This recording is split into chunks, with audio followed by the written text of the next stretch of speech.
PFLP had destroyed completely today the 3 planes, practicing one of its strategical lines to hit the imperialist and Zionist interests all over the world, and in reaction to the stand of the imperialist and Zionist powers.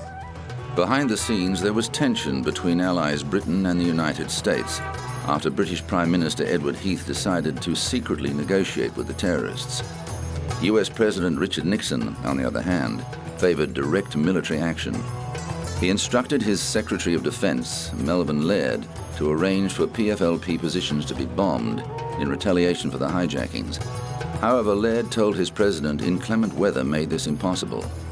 He later admitted that this was an excuse to avoid carrying out the order, as he thought it would damage American interests given the country was already fighting a debilitating war in Vietnam.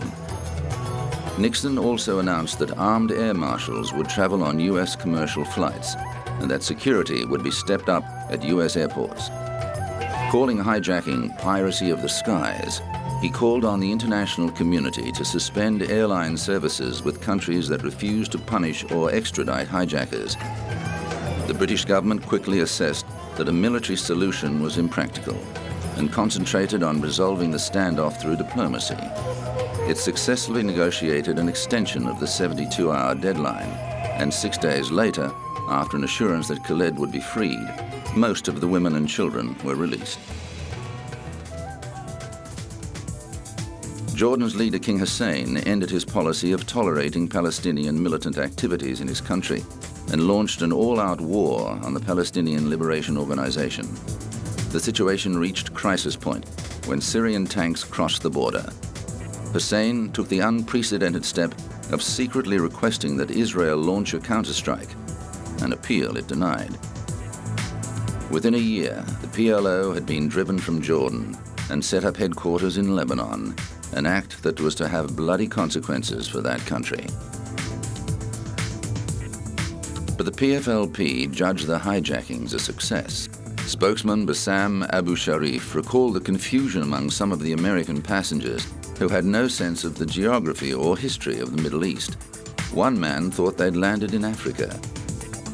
No, Abu Sharif told him, you are in Jordan, and we are Palestinian guerrillas. The man had never heard of Palestine.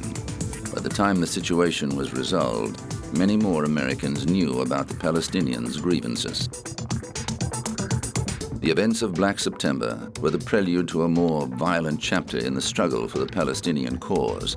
The 1970s saw several more hijacks and some deadly actions, including the massacre of Israeli athletes at the 1972 Munich Olympics and the murder of 27 people in the lobby of Israel's Lod Airport. Layla Khaled now lives in Jordan with her husband and sons and has renounced her support of hijacking as a valid means of protest.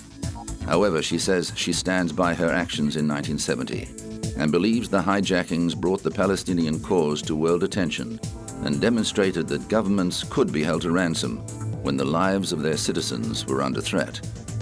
After the Dawson's Field hijackings, air travel was never the same again.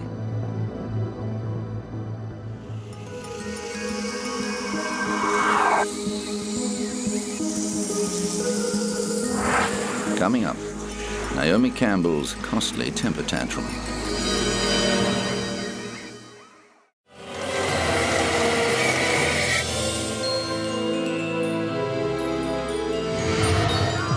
World-famous supermodel Naomi Campbell attracts attention wherever she goes. Since starting on the catwalk at the tender age of 15, Campbell has built a lucrative career in the beauty industry. She's appeared on the cover of Vogue, posed nude for Playboy, and starred in a string of music videos. Her ghost-written novel Swan was a bestseller, and she's worked on many charity projects for the people of sub-Saharan Africa. Campbell counts former South African leader Nelson Mandela as one of her friends. But as well as her exotic beauty, the model is also renowned for her fiery temper, a trait that has got into hot water on more than one occasion. In 2000, Campbell pleaded guilty to assaulting her assistant Georgina Galanis with a phone. The Toronto court cleared her record in exchange for her expression of remorse. Just 6 years later, Campbell was back in court, this time accused of attacking her housekeeper, Anna Scavolino, with a jewel-encrusted mobile phone after becoming enraged over a missing pair of jeans. The housekeeper was treated for a head injury following the incident. Campbell did not appear at the initial hearing, and a bench warrant was issued for her arrest. But after her lawyer explained why she couldn't attend, Manhattan Criminal Court Judge Evelyn Laporte took back the warrant. The case was adjourned to November the 15th, 2006. The defense and prosecution were unsuccessful in cutting a deal, so the supermodel was forced to front court on the agreed date, clad demurely in a stylish, figure-hugging black dress. Her lawyer said Campbell hoped to reach an agreement that would only require community service. The model faced up to 7 years in prison and deportation back to Britain if convicted on an assault charge. The defense attorney also said he didn't want Campbell in a situation like 80s musical icon Boy George, who was followed by reporters when he did community service for the sanitation department after pleading guilty to falsely reporting a burglary.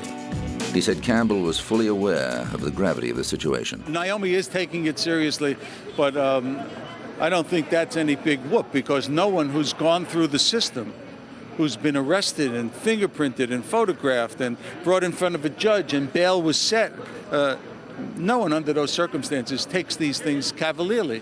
It's a very, very serious situation. Campbell was also hit with a lawsuit from another former employee who said the British model viciously assaulted her while calling her a dumb Romanian. The lawsuit by Gabby Gibson called Campbell a violent super bigot. Gibson said the model hit her, called her names, and threatened to charge her with theft after being unable to find a pair of jeans designed by Stella McCartney. The maid worked for Campbell from November 2005 to January 2006. In 2007, a judge denied a legal attempt by the model's lawyers to bar her ex-maid from raising prior examples of her allegedly chronic abusive and repeatedly violent conduct towards her employees. The case has yet to be resolved. Campbell's lawyer said the allegations against his client did not fit the pattern of the supermodel's history of altruism, which has seen her involved in a number of worthy causes.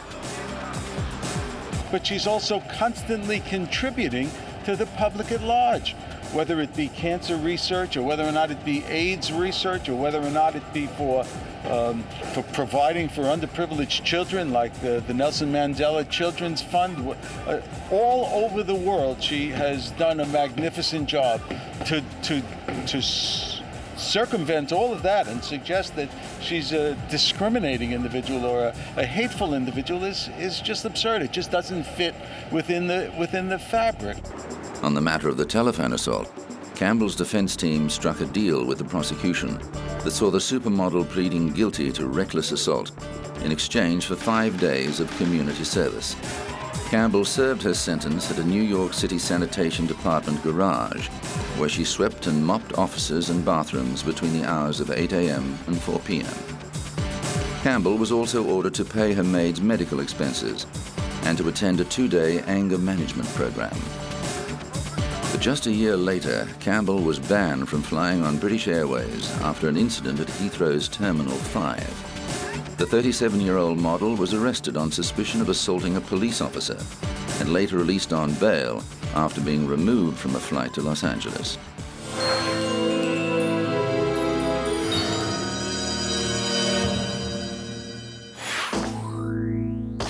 Britain's police traditionally patrol without firearms, but Liverpool's gangland wars of the mid-90s were so violent that Mersey police took the unusual step of taking to the streets fully armed.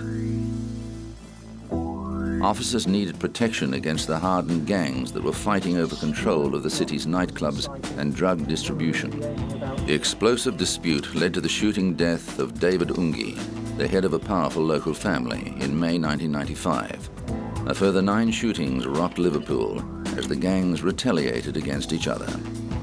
What concerns me is the lowering of the threshold of what used to be unacceptable behaviour, where people are now willing to use firearms, whereas perhaps in the past they would have used fists or knives. Ungi's lawyer denied he was a criminal.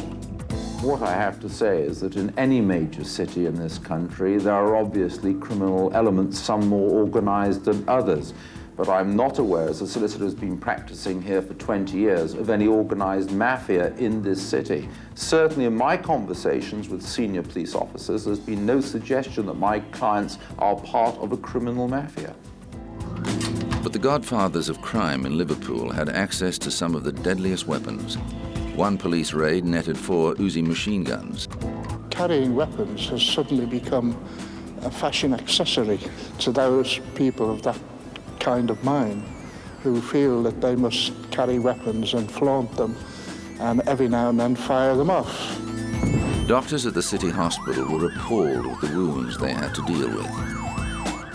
We've seen people with shotgun wounds to the back, which have penetrated into the chest and have collapsed both lungs. We've seen shotgun pellets and wounds spread all around the limbs.